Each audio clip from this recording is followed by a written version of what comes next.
હવે આજે સિવિલમાં સારવાર ચાલુ થઈ છે મારી, બરાબર. એને આજકાલ કરતાં હવે 2.5 મહિના તો થઈ ગયા, બરાબર. હવે આ 2.5 મહિનામાં હું ડાયરેક્ટ જ વિડીયો ચાલુ કરું છું. હું બી થોડી કન્ફ્યુઝ છું, એટલે બોલવું, સમજાવું, એક્સપ્લેન કરવું થોડું મારી માટે અઘરું રહે. એ ડૉક્ટરી ભાષા છે, આપણને ના આવડે, બરાબર. પણ જેટલું હું સમજી શકું છું, એ લોકો ડૉક્ટરો મારા સગાને કે મારા સગા બહાર આવીને મને કહે એ દરમિયાનની વાતો કરું. તો 1 મહિનાની 16 તારીખથી અમે ચાલુ કર્યું છે કે મારા રિપોર્ટો તે બધું, બરાબર. આજે થઈ ગઈ 24 તારીખ, બરાબર. 24 નહીં, 25 થઈ ને આજે, તો 24 થી 25 થી મને તો એ યાદ નહીં. તો આટલા દિવસમાં જે કાલે મારો રિપોર્ટ આવ્યો ને, એમાંથી અમે લોકો શું સમજ્યા ખબર, કે યાર સિવિલવાળા અલ્લુ પલ્લુ તો છે નહીં ભાઈ, બરાબર. એમને અગર ચાહતા, બરાબર, તો અમે ઘર તરફથી અમે લોકોએ મારા કુટુંબના મેં પોતે મારા કુટુંબના સભ્યો, મારા ફિયાન્સે, મારા નિમેશજી, મારા મમ્મી, મારા ભાઈ, અમે બધાએ રજા આપી દીધી કે આ આંગળી કાપી નાખો. અમે એવી રજા આપી દીધી હતી, કારણ કે અમને એવો વ્યામ હતો કે આંગળીના લીધે બધે થાય છે. હવે આ જે સફર મારો રહ્યો આટલા દિવસનો રિપોર્ટોનો, કાલે જે એક રિપોર્ટ થયો NTRK, તો એનાથી જેમ કે વચમાં બી એવું થયું હતું કે કન્ટિન્યુ અમે જતા હતા અને કંઈક ને કંઈક રિપોર્ટ માટે જ અમને મોકલી દે કે આ કરાવો ને પેલું કરાવો. તો ક્યાંક ને ક્યાંક નિમેશજી બી એવું થઈ ગયું કે અમને કે હવે અહીંયાથી સારવાર મૂકીને પ્રાઇવેટમાં ક્યાંક કરાવીએ. અમે ફાઇનાન્શિયલી 0% બી સ્ટેબલ નથી, હું સાચું જ કહીશ, બરાબર. અમારી જોડે 2 માણસ જોડે લાખ રૂપિયા બી એવું સેવિંગ નહોતું કે અચાનક કોઈ ખર્ચો આવી આવે તો અમે કઈ રીતે ઉપાડશું. તો એ માણસ કે કંઈ નહીં, આપણે 10-12 લાખની ભલે લોન લેવાની થાય, આપણે લોન લઈ લઈશું અને સારવાર કરાવીએ પ્રાઇવેટમાંથી. હું વિચારતી હતી, ખબર નહીં મારું મન પાછું પડ્યું, કારણ કે એને પહેલાં બી મેં પ્રાઇવેટ હોસ્પિટલમાં ધોકો ખાધો છે. 30,000 રૂપિયાનું પાણી થઈ ગયું ને એના કારણે કદાચ ઘણું બધું વધ્યું અને ભાઈ તકલીફ વધારે લાંબી થઈ ગઈ. હવે કાલે જે મારા રિપોર્ટ થઈ ગયા ને, તો મને એક વસ્તુ સમજાણી કે ભાઈ સિવિલમાં તમારે અલ્લુ પલ્લુ દવા નહીં થઈ જતી કે માથું દુખો પેટની દવા કરી દે, એવું નથી. માથું દુખો તો કેમ દુખો છે, શું કારણથી, જેમ મારા કિસ્સામાં એવું થઈ રહ્યું હોય કે બહુ અતિશય બધી જગ્યાએ ફેલાવાના કારણે, બહુ અતિશય મલ્ટિપલ ગાંઠો મળવાના કારણે એ લોકો બી કન્ફ્યુઝ હતા કે ભાઈ કેમ આવું થાય છે. અને એમનાથી બનતા બધા પ્રયાસ કર્યા, બધા રિપોર્ટો જે રિપોર્ટમાંથી વધારે સારી રીતે રિઝલ્ટને વધારે સારી રીતે ખબર પડે એવા ને એવા કન્ટિન્યુ એ લોકો પ્રયત્ન કરતા રહ્યા. અને ફાઇનલી કાલે જે NTRK રિપોર્ટ આવી ગયો, એમાં ઘણું બધું આવ્યું છે, નાનું મોટું આપણને ડૉક્ટરી ભાષા આવડતી નથી, પણ એ મુતાબિક હવે જે દવા ચાલુ કરવાની છે એ લોકો હવે આગળ હાથ ધરશે કે ભાઈ શું કરવું શું નહીં. તો નિમેશજીએ માન્યું હવે તો કે સાલું એ લોકો તને સિરિયસ તો લે છે એ લોકો તારા કેસને એમ, પણ મારા નહીં, બધાના કેસને સિવિલમાં સિરિયસ રીતે લેવામાં આવે છે. તમે એવું વિચારો, એક ડૉક્ટર છે એને 200-400 લોકોને જોવાના હોય છે, તો એ બધે ક્યાં પહોંચી વળે. મને બી શરૂઆતમાં એવું થતું હતું કે આટલા બધા ધક્કા હાથે દવા ચાલુ થતાં પહેલાં હું મરી જઈશ, મને આવું બી થતું હતું. મને એવું થતું હતું કે આટલા વર્ષ થઈ જઈશ, વધારે પ્રોબ્લેમ થઈ જશે તો શું થશે, એટલે બહુ અતિશય વિચારોમાં મગજ દુખતું હતું. અને દુખાવાના લીધે બી અતિશય વિચારોના લીધે બી મતલબ દુખાવો વધારે વધવા લાગ્યો હતો. કાલે એક હોપ મળી કે ના ભાઈ, ત્યાં ભાઈ તમારા રિપોર્ટ કરશે, આંગળી શું આખા તમને કાપી લેવા જેવા લાગશે, એમને તો આખાય કાપી લેશે, તમે કશું નહીં કરી શકો, પણ એમને લાગશે એમ કે તમારે નખ બી બચાવી શકે એમ છે, તો એ નખને બચાવવાનો એ લોકો પૂરેપૂરો પ્રયત્ન કરશે. એ વસ્તુ મેં કાલે જોઈ લીધી ભાઈ, કે ભાઈ એ લોકો બહુ છેડા સુધી થઈને કરે છે. અને હું તો કાલે ચોખ્ખું ડૉક્ટરે કહી દીધું મને, નિમેશજીને, कि भाई आपको बहुत रेयर केस वाला कैंसर है.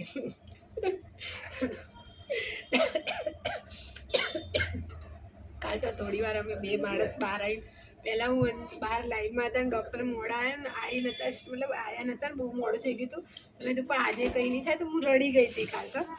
પછી જ્યાં ડૉક્ટરે આવું કીધું કે બહુ રેર કેસવાળા કેન્સર, અમે 2 જણા બહાર આવીને હસ્યા. એ ચાલો હું જ્યાં નંગ મળી હતી ભગવાનને, એક તો એવું અળવિતરું આપી દીધું. એક તો હવે બસ ટૂંકમાં એ કે હવે સારવાર ટૂંક સમયમાં શરૂ થઈ જશે. હવે એ લોકોને કમસે કમ એટલી તો કદાચ કાલના રિપોર્ટથી ખબર પડી કે મને કઈ દવાઓ આપવાની છે એ લોકોએ, અને શું ને શું નહીં, એ લોકો એવી કોઈ ગેરંટી નહીં આપતા કે તમે ભાઈ કેટલા વર્ષ જીવશો કે શું થશે શું, એવું નહીં કહેતા. પણ હા, એ લોકો એટલી હિંમત આપે છે કે એ લોકો પૂરો પ્રયત્ન કરે છે માણસને બચાવવાનો, અને માણસ આ કેન્સર સાથે કે અન્ય જે બી બીમારીઓ છે એની સાથે સરળતાથી સારું જીવી શકે એના પૂરેપૂરા પ્રયત્નો કરી રહ્યા છે. મારા કિસ્સામાં થયું એમ કે અમે તો કીધું હતું ભાઈ ઓપરેશન કરીને દાખલ કરીને બધી ગોઠો જ કાઢી લો, આવું બી કીધું હતું. બોલો, ઇવન મેં તેમ કીધું થેરાપી કીમો ચાલુ કરી દો, પણ કાલે મને ખબર પડી કે કીમો ભાઈ આપણી મરજીથી ચાલુ ના થાય. જેવું કેન્સર હોય એવી કીમોની દવા હોય ને એવી રીતના એમને દવાઓ આપવામાં આવે, એનો આખી એક પ્લાન તૈયાર કરવામાં આવે કે આ વ્યક્તિને આટલા કીમો આપવા પડશે, એમાં આ દવા નાખવી પડશે, આ ડ્રગ નાખવા પડશે. એ મને તો એવું હતું કે એક બાટલો હોય કીમોનો, જેટલા કેન્સરવાળા ઊંઘાડી દીધા ને બાટલો ચડાવી દીધો ને મટી જાય, પણ એવું હોતું નથી. જે કાલે મને અનુભવ થયો ભાઈ આવું એવું હતું. તો એક આ વસ્તુ છે ભાઈ. એટલે હું તો કહું કે ઘણી જગ્યાએથી હારેલા તૂટેલા હશે ભાઈ, પ્રાઇવેટ હોસ્પિટલોમાં આખા ગામના રૂપિયા વાપરીને બેઠા હશે ને અત્યારે ક્યાંક ને ક્યાંક સંકોચાઈને બેઠા હોય, આયુર્વેદિક દવા લેતા હોય. કાલે એક બેન મળ્યા આપણને જેમને આયુર્વેદિક દવા ચાલુ હતી ને 3 મહિને હાથ છોડી દીધો, અત્યારે સિવિલમાં દવા કરાવવા આવ્યા.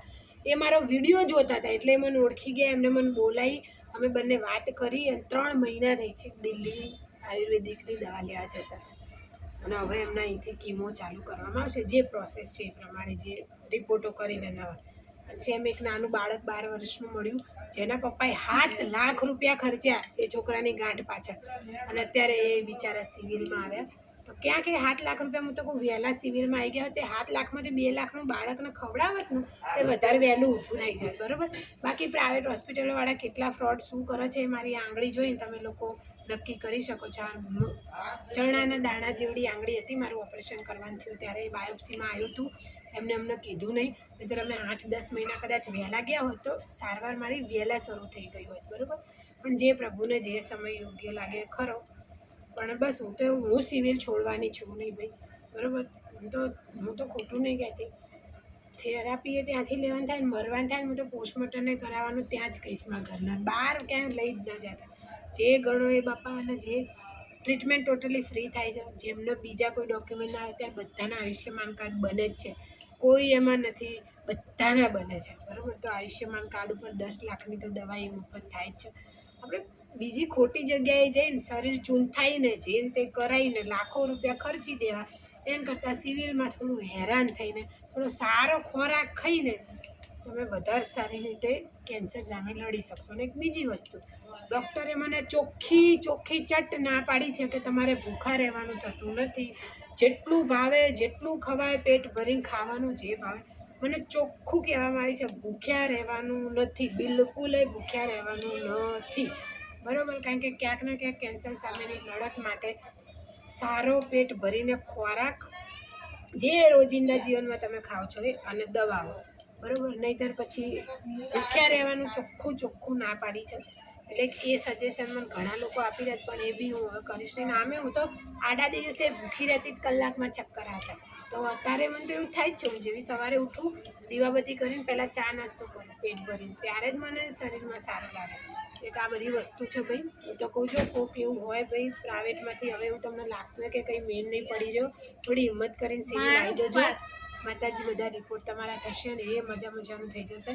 અને મારી ટ્રીટમેન્ટ તો હું શેર કરતી રહીશ. હું એવું નહીં કહેતી બહુ ઓફિશિયલી ભાષામાં જે ડૉક્ટરો જેવું તો નહીં, પણ જે મને બેઝિક જે આવડે છે બોલતા આ પ્રમાણેનું કે કઈ ટ્રીટમેન્ટ કઈ રીતના શું ચાલી રહી છે એ તો હું તમને લોકોને કહીશ જ, મતલબ સમજાવું છું યાર. કે હું સમજાવીએ કોઈ પોસિબલ નહીં, પણ મારા અનુભવ કહીશ છે જ ને. તો બસ સિવિલમાં સારવાર કરાવો, લાખો રૂપિયા ખર્ચા કરતાં લાખો રૂપિયામાંથી અડધાનું ખાશો ને તો મજાનું શરીર થઈ જશે, બરાબર. અને બસ હું તો કાલે બે કિસ્સા જોઈ લીધા, પ્રાઇવેટ હોસ્પિટલવાળો કિસ્સો જોઈ લીધો, અને પેલા બેને એક આયુર્વેદિક સારવાર લેતા હતા. ઇવન આયુર્વેદિકવાળા તો મારી જોડે 10થી 15 કિસ્સા છે ઓનલાઈન બી. મારા રિલેટિવોએ મારો કોન્ટેક્ટ કર્યો કે કોઈ આયુર્વેદિક દવામાં પડતી નહીં, અમારા ફલાણા સગન લેતા હતા, ફલાણા સગન છેલ્લે સાવ સડી ગયા હતા, સિવિલ લઈ ગયા પણ કંઈ હાથમાં આવે એવું નહોતું. બધા શું કરે ખબર, આખા ગામમાં જઈને ચૂંથાઈ નાખ્યા શરીર, ગાંઠ બાયોપ્સી કરાવી દે, આ કરાવી દે તે કરાવી દે, આખા ગામની દવા લઈ લઈને શરીરમાં આખા ગામનું કેટલું ભેગું કરી દે. અને ભાઈ આ મણી આવી રહ્યા હોય ને આટલે આવી રહ્યા હોય આટલે, બસ કે હવે એ પડું થતા ને પછી સિવિલ જાય. અને ભાઈ ના કરે નારાયણ પ્રભુને ઘરે જતા હતા કે સિવિલ લડાઈ મારી નાખ્યા. એટલે આ શરમ કરો, શરમ તોડી. તો આ બધું થાય છે. જેન્યુઅલ કિસ્સા બી હશે કોઈક એવા, બધા એવા નહીં હોય. પણ કોઈક 1000માં 2 એવા કોઈ કિસ્સા હશે કે તમે દંડ દો વ્યક્તિને અથવા દોષ દો, પણ પ્રયત્નો બહુ કરે છે ત્યાં, બહુ જ કરે છે. ખોટું નહીં કહું, હું તો મારા નજરે જોઉં છું. અને કાલે તો મને ફીલ થઈ ગયું. આટલા દિવસ તો હું એ હિંમત હારવા લાગી હતી ધીમે ધીમે કે આ લોકો આવું રોજનું રોજ ખેંચે છે, મને ખબર નહીં અહીંયા ને અહીંયા પતાવી નાખશે આ લોકો. પણ મૂળિયા સુધીનું નિવારણ એ લોકો શોધી રહ્યા છે. પ્રભુ દયાથી આ રિપોર્ટ ઉપર હવે બધી ચર્ચા કરીને કરશે તો માતાજી કરશે જલ્દી કીમો ને બધું ચાલુ થઈ જશે. બાકી જે હશે હું અપડેટ આપતી રહીશ. તમે લોકોએ કોઈ હોય એવું, કોઈ આજુબાજુમાં હાથે આવી રીતના ક્યાંક તૂટતું હોય ને ક્યાંક લૂંટાતું હોય તો તમે એક ધક્કો દેજો સિવિલ બાજુ, એ બહુ મજાનું પુણ્ય મળશે. ચાલો, જય માતાજી અને જય શ્રી કૃષ્ણ.